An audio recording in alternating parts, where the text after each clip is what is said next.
Hello, my name is Diana Gamlin, and today we will discuss Chapter 4, Meaningful Learning and Schema Theory.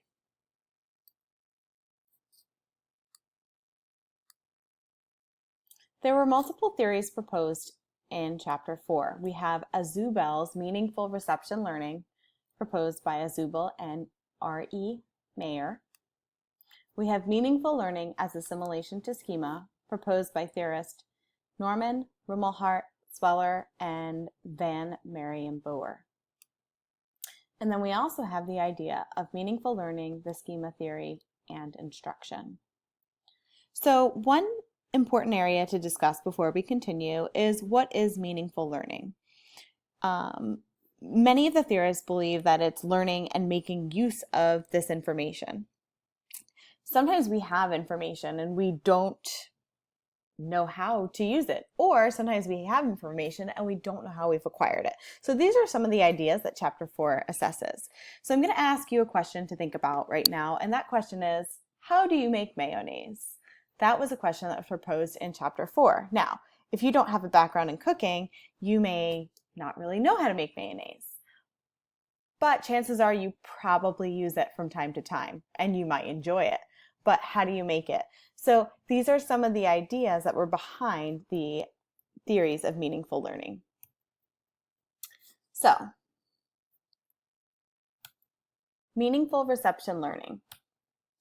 Azubel explains meaningful learning as the process of relating meaningful information to what the learner already knows in a non-arbitrary and substantive way. So there are some conditions necessary for meaningful learning. It doesn't always happen on its own. The learner must employ a meaningful learning set to the learning task. For example, if a learner intends to just memorize what is being presented, meaningful learning will not result. It's just not going to happen. We have to have the learner just employ and understand how this learning is going to be received and how they are going to discover this new information. The material to be learned must also be presented in a meaningful way. So it must be meaningful, able, and relevant so that the learners are able to understand the material and the learning task. So breaking that information into smaller chunks or parts and guiding them along the way.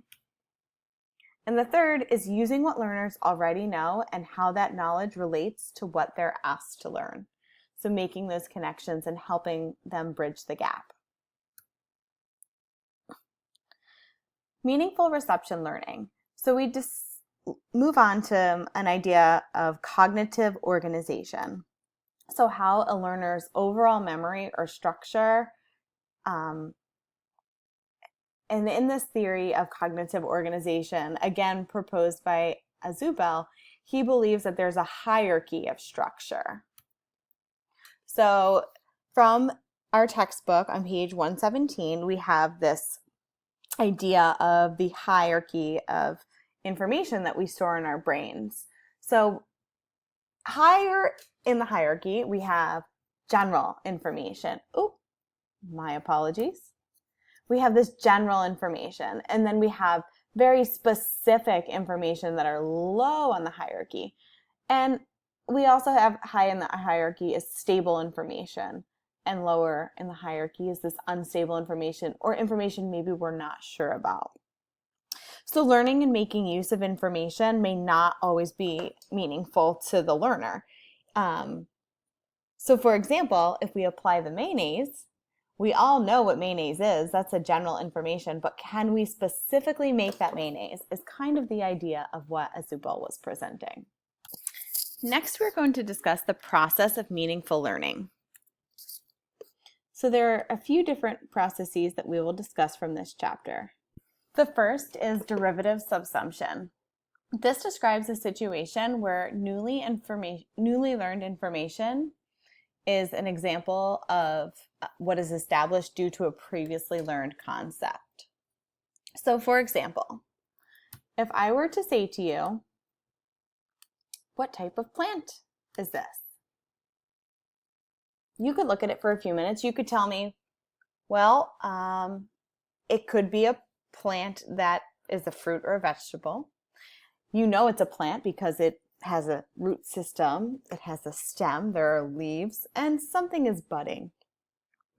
Well, I would be happy to tell you that this is actually a tomato plant, and tomato plants have flowers. So you have now used the process of derivative subsumption to understand that this is a type of tomato plant. Now, there's also correlative subsumption, and this is a step above or higher than derivative subsumption because this is an elaboration, extension, or modification of the previously learned concept. So let me give you an example. The next time you're walking through a garden, you may recognize a plant similar to this one, but let's say there are no flowers. Instead, there's small yellow tomatoes. You may say to yourself, well, the leaf structure is very similar, but those are not red tomatoes, they're actually yellow tomatoes. You've now used the correlative subsumption because you're elaborating and extending your knowledge. All right, we're going to continue on with the meaningful process of learning. So not all learning occurs through this derivative and correlative subsumption, according to Azubel. We also have the superordinate learning, when a new concept is presented or learned under already established ideas, new ideas can be subsumed. This came from the textbook, figure 4.5, an example of superordinate learning, and I'll give you the scenario that the textbook gave. So let's say you go into a computer store and you leave with a word processor, a keyboard, and a printer. You get home and you realize all these devices are not compatible. Well, the next time you purchase multiple devices, you have now learned that before leaving the store, you will make sure that these all work together. Okay, so the next is the combinatorial learning, and this learning occurs when new ideas are not relatable in any specific way to what we already know, and we call that our existing anchor knowledge, but generally it can be relevant to like a broader concept that we may have learned at another time.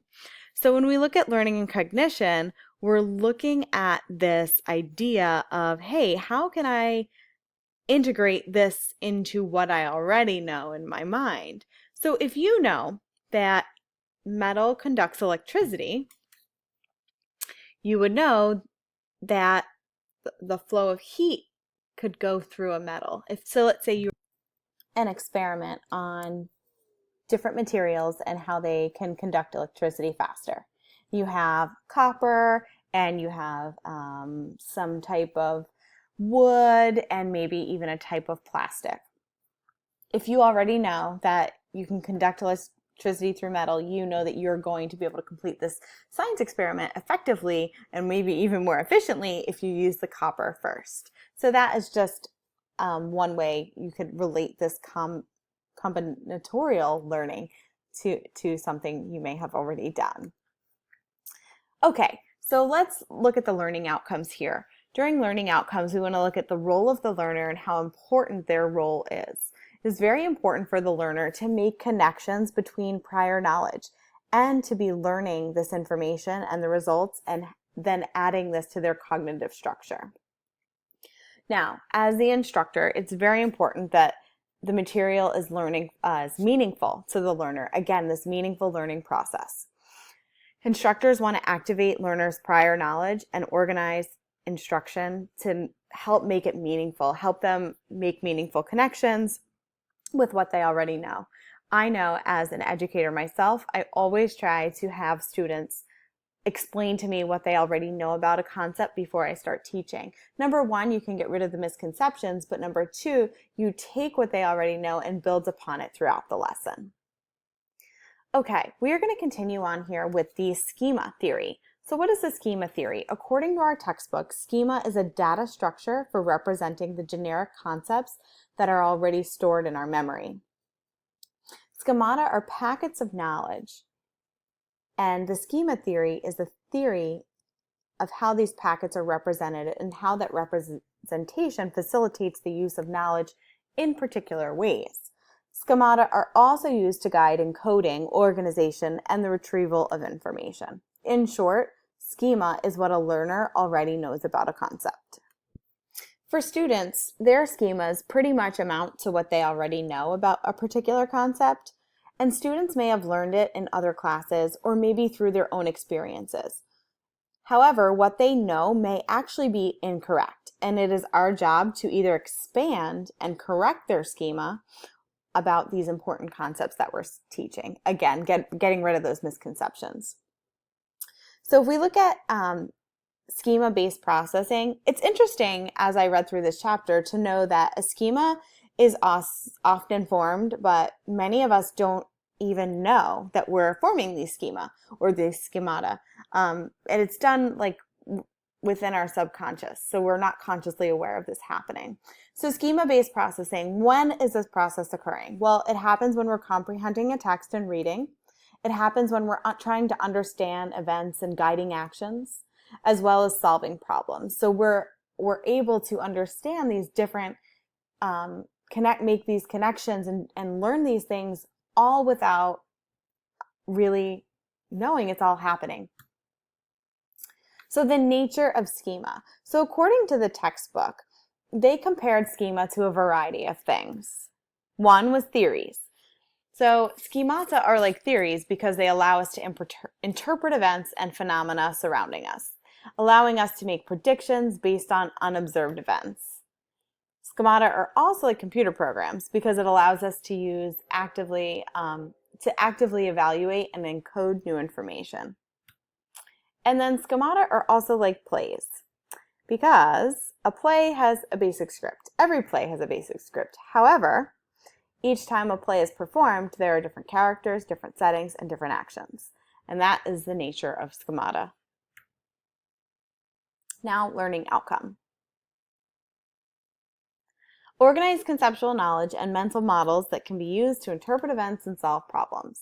So what do we want the role of the learner in these types of situations? We want the role of the learner is to construct schemata and mental models.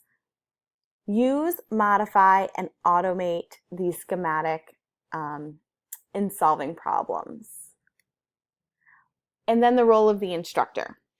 So, first thing is going to be activate existing schemata, help develop and refine mental models, and manage cognitive load. So managing the cognitive load was one thing that I found in particularly important here because we don't want to overwhelm anyone's cognitive structure. We want to break this information down.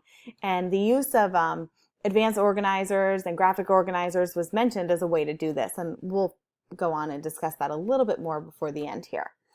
And then use thought-demanding activities to facilitate this understanding. So, meaningful learning, schema theory, and instruction. So what is really important? We want to activate that prior knowledge. We want to use what students already know about a concept to further build or develop that idea. The use of advanced organizers is a great way to do this.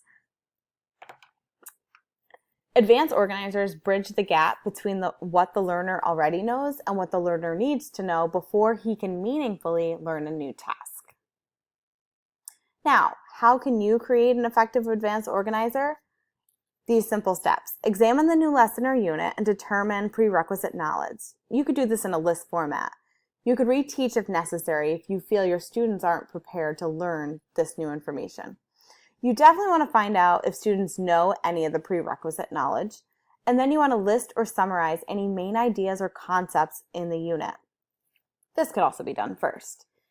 You want to write a paragraph emphasizing major knowledge, similarities across old and new concepts, and you would use this for a model for students, and then present main subtopics of the unit or lesson to be covered sequentially. And you would present that to students before the start of a lesson. I found this quote to be very, very meaningful when we discuss meaningful learning.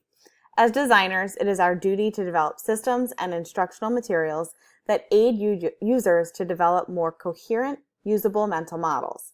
As a teacher, it is our duty to develop conceptual models that will aid the learner to develop adequate and appropriate mental models. Okay, please find the attached questions for further discussion. Thank you.